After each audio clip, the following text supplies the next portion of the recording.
ನಟ ಕಮಲ್ ಹಾಸನ್ ಥಗ್ ಲೈಫ್ ಚಿತ್ರಕ್ಕೆ ರಾಜ್ಯದಲ್ಲಿ ಭಾರಿ ವಿರೋಧ ವ್ಯಕ್ತವಾಗ್ತಿದೆ.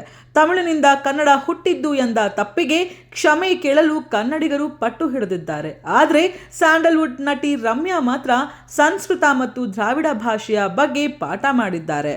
ಕನ್ನಡ ಭಾಷೆ ಹುಟ್ಟಿದ್ದೇ ತಮಿಳಿನಿಂದ ಎಂಬ ಹೇಳಿಕೆ ರಾಜ್ಯಾದ್ಯಂತ ಕನ್ನಡಿಗರ ಆಕ್ರೋಶಕ್ಕೆ ಕಾರಣವಾಗಿದೆ. ಸ್ಯಾಂಡಲ್ವುಡ್ನ ಅನೇಕ ನಟ ನಟಿಯರು ಮತ್ತು ಕನ್ನಡ ಪರ ಸಂಘಟನೆಗಳು ತಮ್ಮ ಸೋಷಿಯಲ್ ಮೀಡಿಯಾದಲ್ಲಿ ಆಕ್ರೋಶ ವ್ಯಕ್ತಪಡಿಸುತ್ತಿದ್ದಾರೆ. ಕರವೇ ಸಹ ವಾಣಿಜ್ಯ ಮಂಡಳಿ ಕಚೇರಿ ಒಳಗೆ ನುಗ್ಗಿ ಪ್ರತಿಭಟನೆ ಮಾಡಿದೆ. ಕಮಲ್ ಹಾಸನ್ ರವರು ಕ್ಷಮೆ ಕೇಳುವವರೆಗೂ ರಾಜ್ಯದಲ್ಲಿ ಕಮಲ್ ನಟನೆಯ ಥಗ್ ಲೈಫ್ ಬಿಡುಗಡೆ ಇಲ್ಲ ಎಂದು ನಟನೆಗೆ ಚಿತ್ರೋದ್ಯಮ ಸಹ ತಾಕೀತು ಮಾಡಿದೆ. ಇದರ ನಡುವೆ ಮೋಹಕ ತಾರೆ ನಟಿ ರಮ್ಯಾ ಕಮಲ್ ಪರ ಬ್ಯಾಟ್ ಬೀಸಿದ್ದಾರೆ. ಕಮಲ್ ಹಾಸನ್ರ ಥಗ್ ಲೈಫ್ ಚಿತ್ರಕ್ಕೆ ಬ್ಯಾನ್ ಬೇಡ ಎಂದು ತಮ್ಮ ಸೋಷಿಯಲ್ ಮೀಡಿಯಾದಲ್ಲಿ ಪೋಸ್ಟ್ ಹಾಕಿದ್ದಾರೆ. ಕಮಲ್ ಹಾಸನ್ ಅವರು ಅನುಚಿತವಾಗಿ ಮಾತನಾಡಿರೋದು ನಿಜವೇ.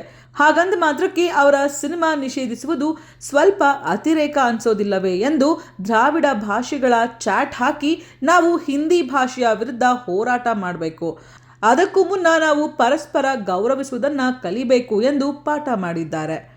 ಹಿಂದಿ ಇಂಡೋರೈನ್ ಭಾಷೆ, ನಾವು ಅದರ ವಿರುದ್ಧ ಹೋರಾಡಬೇಕು. ಕನ್ನಡ, ತಮಿಳು, ಮಲಯಾಳಂ, ತೆಲುಗು ಈ ನೆಲದ ಮೂಲ ಭಾಷೆಗಳು.